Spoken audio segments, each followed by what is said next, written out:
Cuando hablamos del paso de la sangre a nivel corporal, y más específicamente cuello y cabeza, debemos pensar de manera casi obligatoria en una de las arterias más importantes del cuerpo, como lo es la carótida común, siendo parte fundamental de la irrigación de las estructuras localizadas en la zona del cuello y del encéfalo.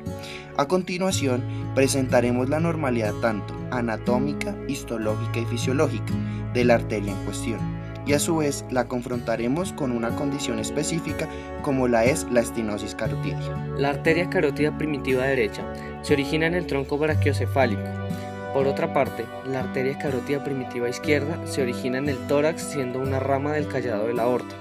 Juntas, tanto derecha como izquierda, van a ascender lateralmente a la tráquea y el esófago, hasta alcanzar el borde superior del cartílago tiroides, en donde cada una se va a subdividir en dos ramas terminales conocidas como arteria carótida interna y arteria carótida externa. La arteria carótida común se localiza detrás de los músculos esternocleidomastoideo e infraoideos y delante de la vena yugular. La arteria carótida común se encuentra lateral a la glándula tiroides, adyacente a lo que son tráquea y laringe. La bifurcación carotidia la encontramos teniendo como un punto de referencia el ángulo mandibular o gonion y la tiroides, generando las arterias carótidas externa e interna. Las imágenes histológicas presentadas a continuación corresponden a la aorta, debido a la dificultad de encontrar una arteria carótida común. Sin embargo, no alteran las características histológicas nombradas enseguida. Dentro del sistema circulatorio, la arteria carótida común es considerada como una de las arterias de gran calibre con características elásticas. Dichas estructuras cuentan con una serie de capas o túnicas que se organizan para permitir el movimiento continuo y facilitado de la sangre a partir de la contracción muscular durante los ciclos cardíacos. La primera de estas túnicas es denominada túnica íntima, la cual consta de un endotelio, un tejido subendotelial y una membrana elástica interna. Por otra parte, la segunda capa recibe el nombre de túnica media y está compuesta principalmente por varias capas de células musculares lisas que se encuentran limitadas o separadas por fibras elásticas. Es el componente más abundante en este tipo de arterias y a su vez consta de una proteína conocida como elastina, que permite la resistencia y formación de las fibras elásticas.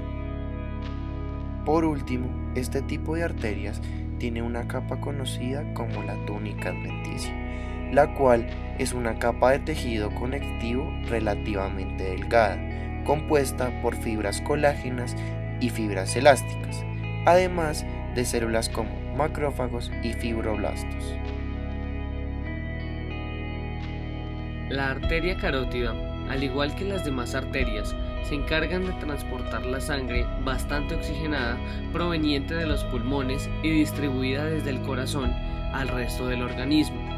Gracias a su composición de fibras elásticas, estos vasos son estirados por la fuerza de la expulsión cardíaca durante el movimiento sistólico y que vuelven a su tamaño normal durante la diástole, movimiento antagonista de la sístole cardíaca. Estas características ayudan a mantener tanto la presión diastólica como el flujo sanguíneo constantes. Por otra parte, encontramos una serie de mecanismos de control para la presión arterial, en los cuales actúan las hormonas con acción a nivel de la carótida común o en el plasma sanguíneo. Pero también contamos con mecanismos que poseen acciones directas a nivel nervioso gracias a un reflejo de presión o también llamado varorreflejo. A nivel hormonal, podemos tener las dos respuestas anteriormente mencionadas, en donde se activan acciones sobre la carótida común en su función vasomotora. Si esto sucede, las hormonas relacionadas con el aumento y mantenimiento de la acción motora, catecolaminas, como la adrenalina y la noradrenalina, entrarán en funcionamiento, al igual que la actividad del sistema renina-angiotensina-aldosterona. Estas hormonas mencionadas también ejercen funciones en el volumen plasmático, ayudadas por la hormona hipofisiaria ADH o vasopresina, hormona que también nos ayudará con el control de la presión arterial. Finalmente encontramos una autorregulación entre el flujo sanguíneo y una respuesta del reflejo nervioso o varorreflejo, el cual comienza en los receptores que se encuentran a nivel del arco aórtico y la bifurcación carotidia, los cuales envían información directa al sistema nervioso central, aferencias, más específicamente al bulbo raquídeo, y generan una respuesta eferencias rápida por el sistema nervioso autónomo.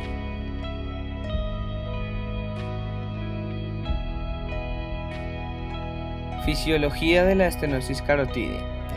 La fisiología implicada en esta condición se manifiesta en el taponamiento arterial y posterior dificultad para permitir el flujo de sangre a través de la arteria carótida.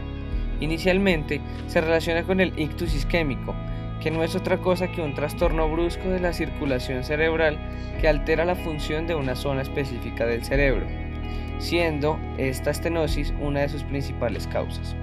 Adicionalmente, las personas que se ven más vulnerables a presentar esta lesión son aquellas que presentan factores de riesgo tales como antecedentes familiares de arteriosclerosis, cardiopatía coronaria, enfermedad arterial periférica, hombres en edad de 75 años o menores y mujeres en el mismo rango de edad, tabaquismo, presión arterial elevada, diabetes, colesterol y obesidad.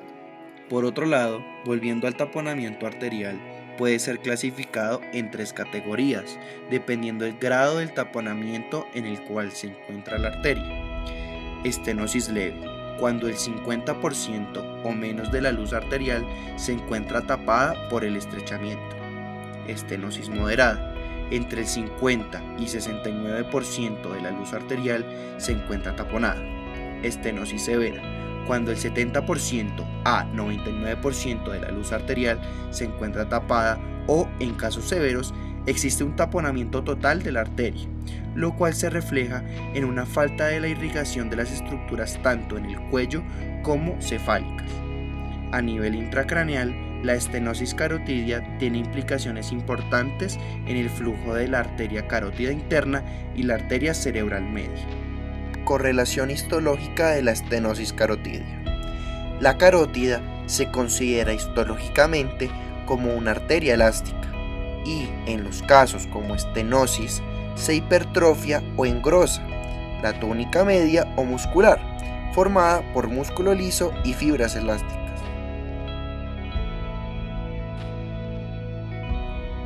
Correlación clínica.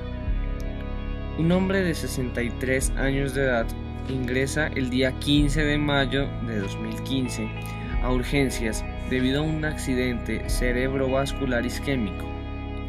Aqueja un dolor en el brazo derecho, una dificultad para hablar, cefalea, debilidad del lado derecho de su cuerpo.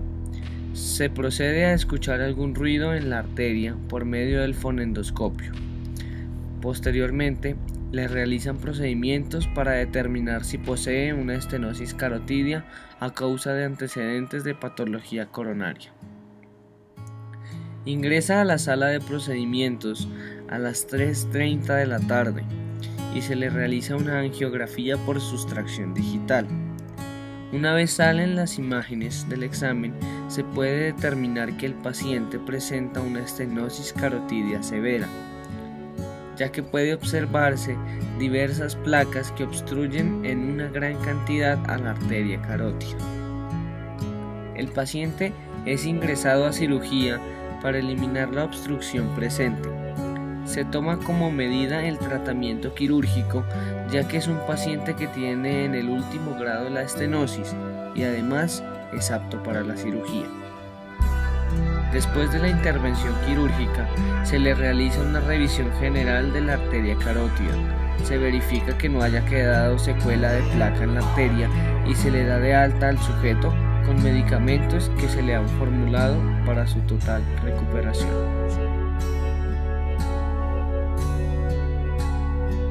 Preguntas de análisis.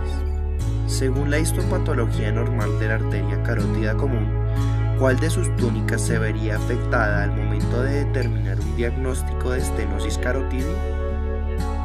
Teniendo en cuenta la anatomía normal de la arteria carótida, ¿Es verdad que la arteria que sale del callado de la aorta corresponde a la arteria carótida izquierda? ¿Por qué? Considerando la estructura lesionada en el caso clínico presentado, ¿qué otra sintomatología podría presentar el paciente? ¿Cuál podría ser otra posible causa de la sintomatología descrita en el caso clínico?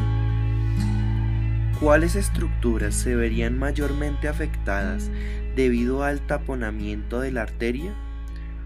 ¿Cuáles son las más importantes a tener en cuenta?